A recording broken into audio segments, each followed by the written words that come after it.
Ladies and gentlemen, if you are enjoying my videos, please click the like button. It is the only way the YouTube algorithm really notices me. I would be very grateful to you. She calls me by his name. Scary story published by Scray Fiction. Chapter 1. The Introduction. The old house stood at the edge of town, its weathered facade looming over the surrounding landscape like a silent sentinel guarding its secrets. Inside, the air was heavy with the weight of history, the walls whispering tales of days long gone. I am Oliver, a young man in his late 20s, and this house, with its creaking floorboards and drafty corridors, is where I reside with my wife, Emily. We moved here seeking solace from the chaos of the city, but little did we know that our new home held darker secrets than we could have ever imagined. As I sit by the fireplace, the flames casting dancing shadows on the walls, I can't shake the feeling of unease that has settled over me since we arrived. There's something about this place that doesn't sit right with me, something lurking in the shadows just beyond the edge of my perception.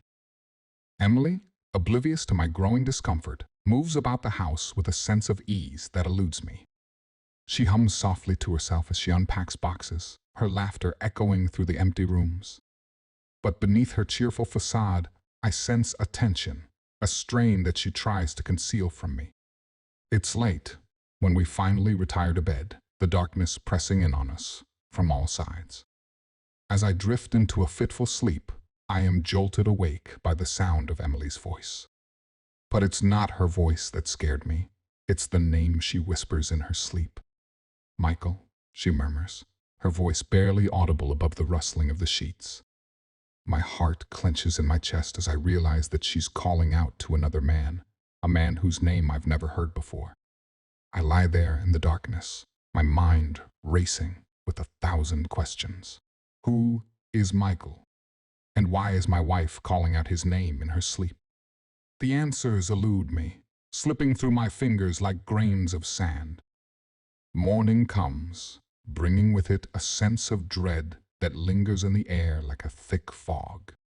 I try to shake off the events of the night before, but the memory of Emily's whispered confession hangs over me like a dark cloud. As we sit down to breakfast, I steal glances at my wife, searching for some clue, some sign that will explain her strange behavior. But she meets my gaze with an innocence that belies the turmoil raging beneath the surface. And so, we carry on with our day, the weight of the unspoken hanging heavy between us. But deep down, I know that something is not right, that our idyllic life in this old house is about to be shattered by the secrets that lie hidden in its dark corners. Chapter 2. The haunting begins. The house seemed to breathe with a life of its own as I wandered its dimly lit corridors, the air thick with anticipation and an unsettling sense of foreboding. Every creak of the floorboards, every whisper of the wind outside, seemed to echo with a hidden meaning, as if the very walls were conspiring against me. I couldn't shake the feeling that something was terribly wrong, that we were not alone in this house, that unseen eyes watched our every move from the shadows. And as the days passed, the strange happenings only intensified, like ripples spreading across the surface of a dark and murky pond. It was on a rainy afternoon that I stumbled upon the first clue to the mystery that haunted us. Tucked away in a forgotten drawer in the attic, buried beneath a pile of old newspapers and dusty trinkets, I found a stack of photographs. My heart skipped a beat as I sifted through the images, my hands trembling with a mixture of fear and curiosity. Amongst the faded snapshots of happier times, I found pictures of Emily with a man I didn't recognize, their faces frozen in time like ghosts from the past. I felt a shiver creep up my soul as I stared at the photographs, searching for some semblance of recognition. But the man remained a stranger to me, his presence casting a shadow over the idyllic scenes captured on film. Determined to uncover the truth, I descended the stairs with a sense of purpose, the weight of the photographs heavy in my hands. I found Emily in the kitchen, her back turned to me as she hummed softly to herself, oblivious to my presence. "Emily," I said, my voice catching in my throat as I struggled to find the words. "Who is this man?" I held out the photographs, my hands shaking with a mixture of fear and uncertainty.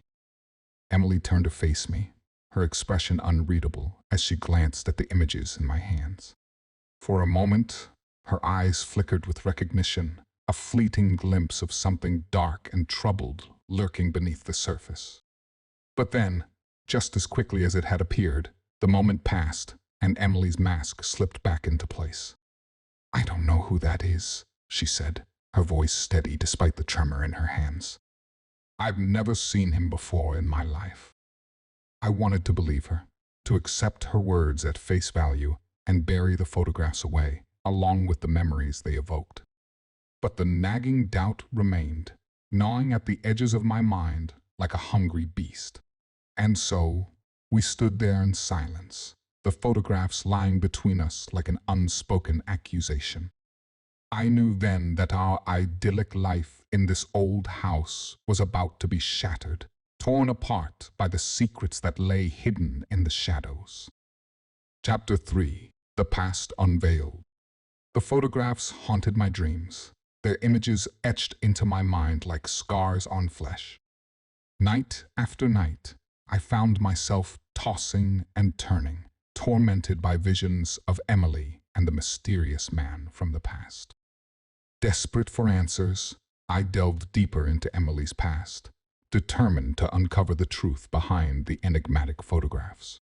I combed through old letters and diaries, searching for any clue that might shed light on the dark and troubled history between Emily and the man in the photographs. And slowly, painstakingly, the pieces of the puzzle began to fall into place. Flashbacks flooded my mind, revealing glimpses of a past that Emily had long kept buried, a past filled with secrets and lies. I saw Emily as I had never seen her before, young and carefree, her laughter echoing through the halls of a grand mansion. And there, by her side, stood the man from the photographs, his presence casting a shadow over their idyllic existence. But beneath the facade of happiness, I sensed a tension, a strain that threatened to tear them apart. I watched as their relationship crumbled under the weight of betrayal and deceit, each revelation driving them further apart until they were little more than strangers in each other's eyes. As the memories unfolded before me, I felt a sense of unease settle over me like a heavy fog. What had happened between Emily and the man from the past? And more importantly, what role did I play in their twisted tale of love and loss? I confronted Emily, demanding answers to questions that had haunted me for far too long. But she remained elusive, her words carefully chosen as she danced around the truth, her eyes betraying a flicker of fear beneath their mask of indifference. I refused to give up, determined to uncover the secrets that Emily had long kept hidden from me. And as I dug deeper, I unearthed a truth more sinister than I could have ever imagined, a truth that threatened to tear apart the very fabric of our reality. For in the dark recesses of Emily's past, I discovered a web of lies and deceit that stretched back through the ages, binding us together in a tangled knot of fate and destiny. And as the truth slowly dawned on me, I realized that our lives were no longer our own, that we were little more than pawns in a game far larger and more sinister than we could ever have imagined. Chapter 4: Paranormal Activity Escalates. The air in the house grew thick with an otherworldly presence, a palpable tension that hung like a shroud over our once peaceful home. It started with subtle disturbances, a chair moving on its own, a door slamming shut with a force that defied explanation, but soon escalated into a full-blown onslaught of supernatural phenomena. Objects would vanish into thin air, only to reappear in the most unlikely of places. Strange shadows danced across the walls, their movements fluid and unnatural. And in the dead of night, eerie whispers echoed through the empty corridors, their words twisting and warping in the darkness. I tried to rationalize the events, to convince myself that there must be a logical explanation for the things we were witnessing.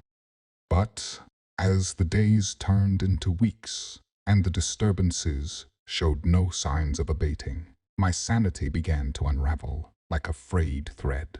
I found myself questioning everything, doubting the very fabric of reality itself. Was this house haunted by malevolent spirits, or was I simply losing my mind? The line between truth and illusion blurred, leaving me adrift in a sea of uncertainty and fear. Emily, too, was affected by the supernatural occurrences, her once bright eyes now clouded with a haunted expression. But she remained strangely detached, as if she were merely a spectator in her own life, watching events unfold from a distance. I tried to confide in her, to share my fears and doubts, but she brushed me off with a dismissive wave of her hand. "It's nothing, just your imagination playing tricks on you," she would say, her voice devoid of emotion. But I knew better. I could feel the malevolent presence that lurked in the shadows, its icy fingers reaching out to touch me in the dead of night. And as the disturbances grew more frequent and more violent, I felt my grip on reality slipping away like grains of sand through my fingers. I became obsessed with finding answers, scouring every inch of the house for clues that might explain the inexplicable. But the more I searched, the more elusive the truth became, slipping through my fingers like smoke in the wind. And then, one fateful night, as I lay awake in bed, the whispers grew louder, their voices swirling around me like a malevolent storm. And in that moment of utter despair, I knew that I was no longer alone in this house, that something dark and sinister lurked in the shadows, waiting to consume me whole. Chapter 5. Doubt and Suspicion. Doubt crept into my mind like a venomous serpent, coiling around my thoughts and poisoning them with suspicion. With each passing day, the supernatural occurrences in our home grew more frequent and more unsettling, and with them, so did my mistrust of Emily. I couldn't shake the feeling that she was hiding something from me, that behind her calm facade lay secrets darker than the shadows that danced across our walls. And as the disturbances escalated, so too did my conviction that she was somehow involved. I watched her closely, studying her every move for any sign of deception, but she remained frustratingly inscrutable, her expressions carefully neutral as she went about her daily routine. I confronted her, desperate for answers to the questions that gnawed at the edges of my mind like hungry wolves. "Emily," I said, my voice trembling with a mixture of fear and anger, "what are you hiding from me?" She looked at me, her eyes wide with surprise. "I don't know what you're talking about," she said, her voice barely above a whisper. "I'm not hiding anything from you." But I could see the guilt written in the lines of her face, the way her hands trembled ever so slightly as she spoke. She was lying to me, I was sure of it, and the knowledge filled me with a cold fury that burned like ice in my veins. I pressed her for answers, my words growing more desperate with each passing moment. But she remained stubbornly silent, her lips pressed tightly together as if to hold back the truth. And then, in a moment of reckless abandon, I accused her outright of being responsible for the disturbances that plagued our home. "It's you, isn't it?"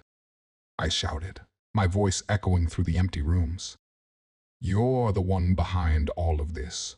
But she denied it vehemently, her eyes flashing with indignation. "How dare you accuse me of such a thing?" she cried, her voice rising to a fever pitch. "You're imagining things, Oliver. You're letting your fear get the better of you." But I refused to back down, my anger fueling my determination to uncover the truth. "I don't believe you," I said, my voice cold and hard as steel. I know you're hiding something from me, and I won't rest until I find out what it is." And with that, I stormed out of the room, leaving Emily standing alone in the silence, her face a mask of betrayal and hurt. But I couldn't afford to be swayed by her tears, not when the truth lay tantalizingly close, just beyond my reach. Chapter 6. The Ghostly Presence. The house seemed to pulse with an eerie energy, the air thick with the presence of something unseen and malevolent. I could feel it lurking in the shadows, its icy fingers reaching out to touch me in the dead of night. And with each passing day, the presence grew stronger, more tangible, until it felt as though I could almost reach out and touch it. I caught glimpses of him lurking in the corners of my vision, his figure blurred and indistinct, like a specter from a half-remembered dream. The mysterious man from the photographs had become a constant presence in our lives, his ghostly visage haunting our every waking moment. I tried to confront him, to demand answers to the questions that burned in my mind like a wildfire, but he remained frustratingly elusive, slipping through my fingers like smoke in the wind. And as the ghostly presence grew stronger, so too did Emily's distance. She became increasingly withdrawn, her once bright eyes now clouded with a haunted expression. She spoke less and less, retreating into herself like a wounded animal seeking solace in the darkness. I tried to reach out to her, to bridge the growing chasm between us, but she remained stubbornly distant, her words empty and hollow as she went about her daily routine. It was as though she were slipping away from me, disappearing into the shadows like a ghost in the night. I could feel the fear gnawing at the edges of my mind, threatening to consume me whole. What was happening to us? What was the connection between Emily and the mysterious man from the past? And more importantly, how could I protect her from the malevolent force that lurked in the shadows, waiting to consume us both? But the answers eluded me, slipping through my fingers like grains of sand. And as the days turned into weeks and the disturbances in our home grew more frequent and more violent, I knew that time was running out.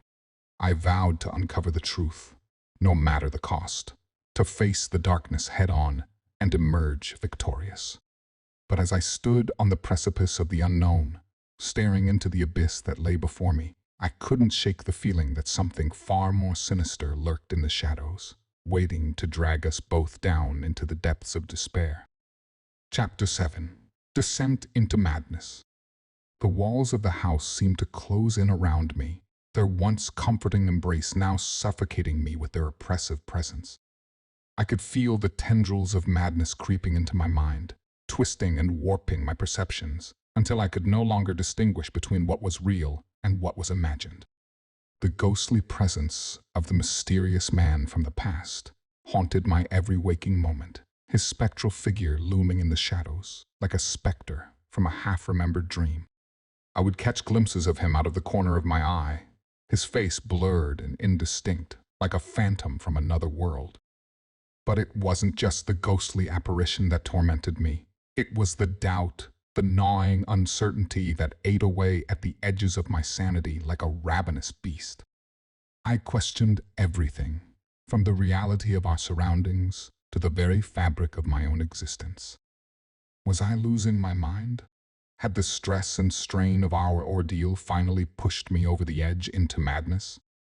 Or was there something more sinister at play, something lurking in the shadows, waiting to drag me down into the depths of despair? I tried to confide in Emily, to share my fears and doubts with her, but she remained frustratingly distant, her words empty and hollow as she reassured me that everything would be all right.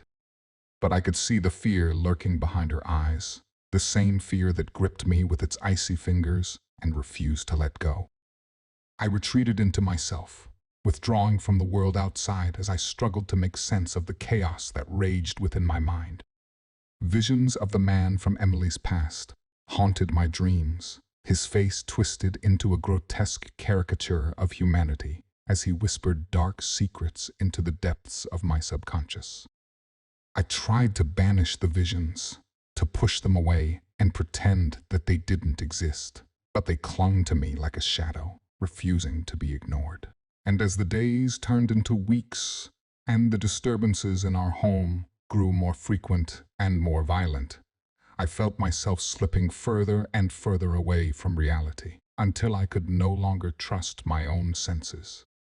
But amidst the chaos and confusion, one thing remained clear. I would not rest until I uncovered the truth, until I faced the darkness head on and emerged victorious.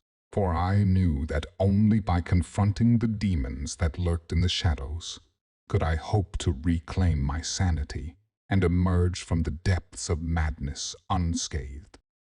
Chapter 8. The Confrontation.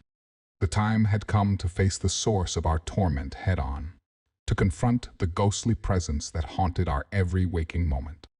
With a determination born of desperation, I sought out the spectral figure that lurked in the shadows, demanding answers to the questions that had plagued me for far too long. I found him standing in the attic, his form blurred and indistinct, like a wisp of smoke drifting on the wind. His eyes bored into mine, cold and unyielding, as he regarded me with a mixture of curiosity and amusement. "Who are you?" I demanded, my voice trembling with a mixture of fear and anger. "And what do you want with us?" The ghostly figure regarded me with a silent intensity, his lips curled into a cruel smile. "I am Michael," he said, his voice echoing through the empty room like a whisper from beyond the grave. "And I have come to claim what is rightfully mine." His words scared me, filling me with a sense of dread that threatened to consume me whole. "What do you mean?" I asked, my voice barely above a whisper. But Michael remained frustratingly cryptic, his answers veiled in half-truths and riddles. He spoke of a past that had long been forgotten, of a love that had been torn apart by betrayal and deceit. And as he spoke, I felt the pieces of the puzzle falling into place, revealing a truth more chilling than I could have ever imagined. It was then that Emily appeared, her face pale and drawn as she regarded the spectral figure before us. "Michael," she whispered, her voice barely audible above the rustling of the wind. "What are you doing here?" But Michael only smiled, his eyes alight with a sinister gleam. "I have come to reclaim what is rightfully mine," he said, his voice dripping with malice. "And you, my dear Emily, are the key to unlocking the power that lies dormant within you." I felt a surge of anger rise within me, hot and fierce as a raging inferno. "You will not touch her," I spat, my words filled with a determination born of desperation. "She is mine, and I will protect her with every fiber of my being." But Michael only laughed, his laughter echoing through the empty room like the tolling of a funeral bell. "You cannot stop me," he said, his voice cold and unyielding. "I have waited centuries for this moment, and I will not be denied." And with that, he vanished into the shadows, leaving us standing alone in the darkness, our hearts heavy with the weight of the chilling revelation that had been unveiled.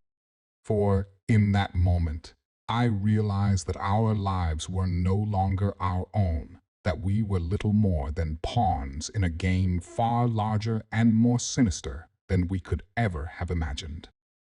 Chapter 9. The Dark Truth. The weight of the chilling revelation hung heavy in the air, casting a pall of darkness over our once peaceful home. As the echoes of Michael's sinister laughter faded into the silence, I turned to Emily, my heart heavy with the weight of the truth that had been unveiled. "What did he mean?" I demanded, my voice trembling with a mixture of fear and anger. "What is the connection between you and that thing?" But Emily remained frustratingly silent, her eyes downcast as she struggled to find the words to explain. And as the silence stretched on, I felt a surge of frustration rise within me, threatening to consume me whole. Finally, she spoke, her voice barely above a whisper. "Michael was. He, my lover," she confessed, her words heavy with shame and regret. "We were together long ago, before I met you." Her words struck me like a blow to the chest, knocking the breath from my lungs as I struggled to make sense of the truth that had been unveiled. Michael, the ghostly presence that had haunted our every waking moment, had once been Emily's lover, a fact that sent shockwaves through my world, shattering the fragile illusion of trust and security that I had clung to so desperately. But as Emily spoke, a chill crept into the air as the true nature of Michael's intentions became clear. He was not simply a lost soul seeking redemption. He was a malevolent force, driven by a thirst for power and control, a force that would stop at nothing to claim what he believed was rightfully his. I felt a surge of panic rise within me, threatening to consume me whole as I realized the danger that we were in. Michael's intentions were clear. He sought to use Emily as a vessel for his dark and twisted desires, to harness the power that lay dormant within her and bend it to his will. But I would not allow it. I would not stand idly by and watch as Emily was consumed by the darkness that lurked within her. With a renewed sense of purpose, I vowed to protect her with every fiber of my being, to stand against the forces of darkness and emerge victorious, no matter the cost. And as the darkness closed in around us, driving me to the brink of madness, I knew that our journey was far from over, that the true battle had only just begun.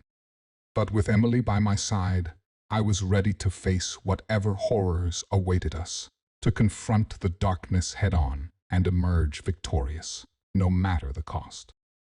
Chapter 10. The Final Showdown.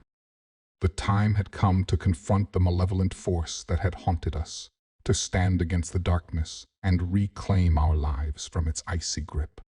With Emily by my side, I steeled myself for the final showdown, determined to protect her at all costs and reclaim my sanity from the clutches of madness. As we ascended to the attic, the air crackled with an otherworldly energy, the walls pulsing with the presence of the dark force that awaited us.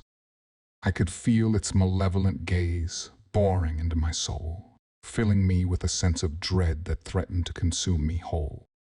But I refused to back down.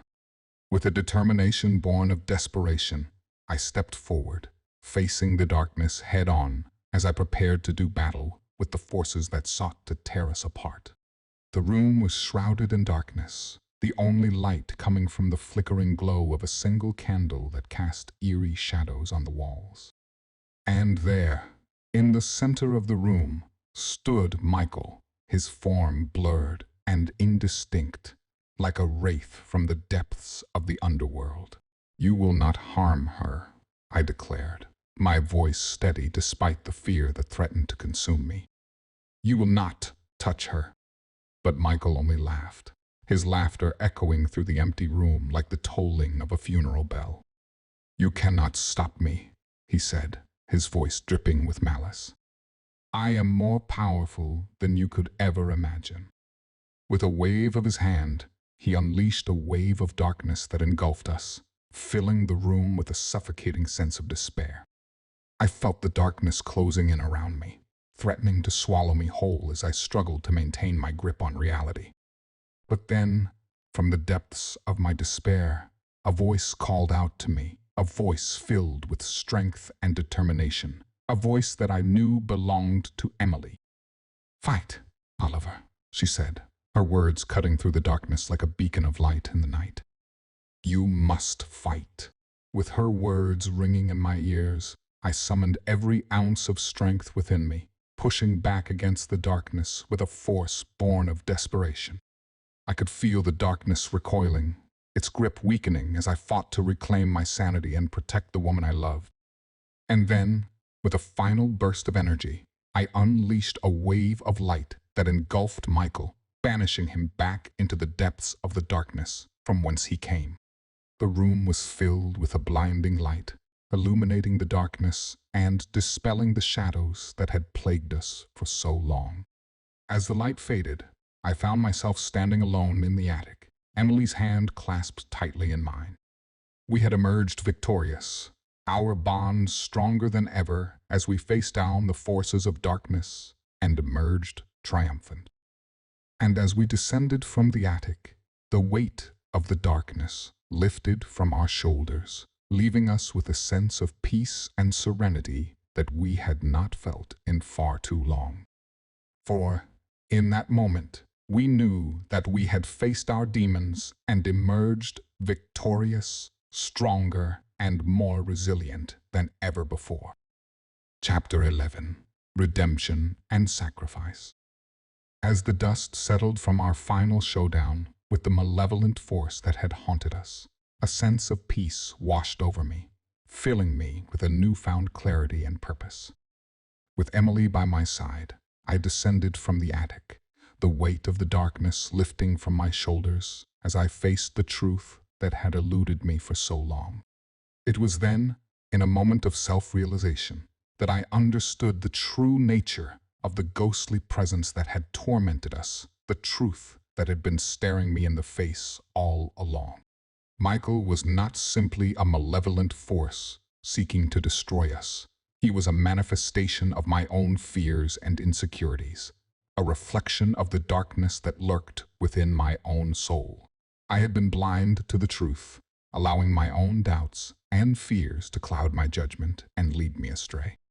But now, with Emily's love to guide me, I saw clearly for the first time, understanding the role that I must play in ending the cycle of torment that had plagued us for so long. With a renewed sense of purpose, I turned to Emily, my heart heavy with the weight of the sacrifices that lay ahead. "We must confront our deepest fears," I said, my voice steady despite the tremor of uncertainty that lingered beneath the surface. "We must face the darkness, head on, and emerge victorious, no matter the cost." Emily nodded, her eyes shining with a determination that matched my own.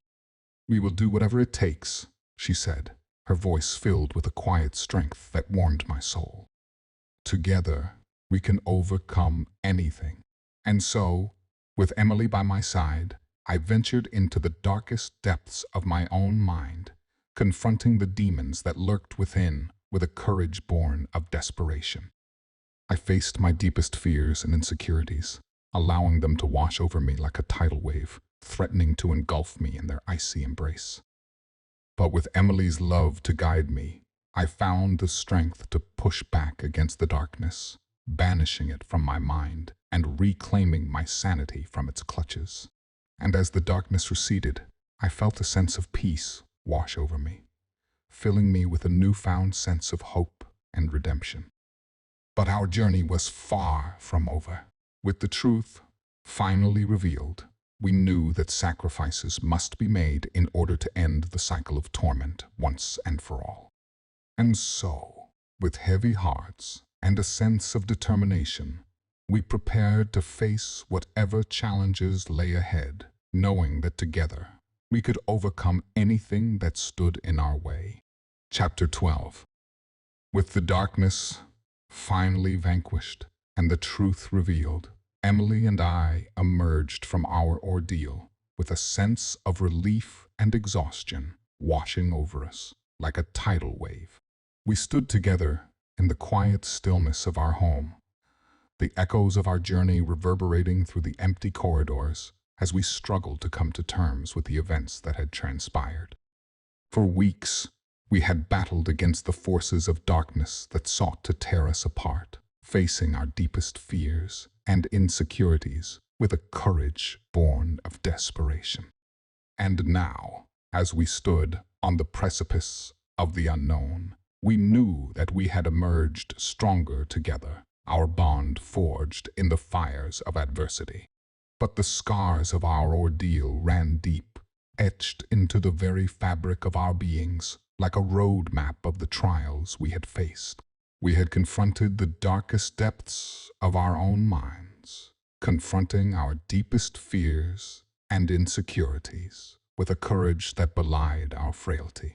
As we surveyed the wreckage of our home, the remnants of our battles strewn about like the scattered pieces of a broken puzzle, we knew that our journey was far from over.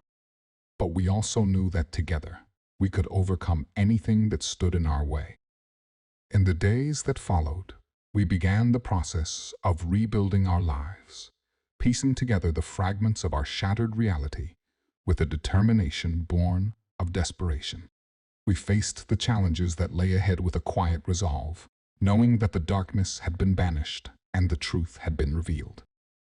But amidst the chaos and uncertainty, one thing remained clear: our love for each other burned brighter than ever, a beacon of light in the darkness that surrounded us. Together, we faced the aftermath of our ordeal with a sense of unity and purpose, knowing that as long as we had each other, we could overcome anything that stood in our way. And as we looked to the future, we knew that our journey was far from over, that new challenges and trials awaited us on the horizon.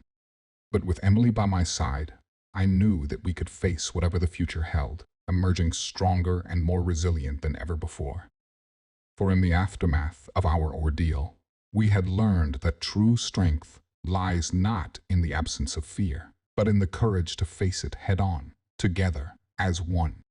And as we stood together in the quiet stillness of our home, I knew that no matter what challenges lay ahead, we would face them together, hand in hand, ready to conquer whatever came our way.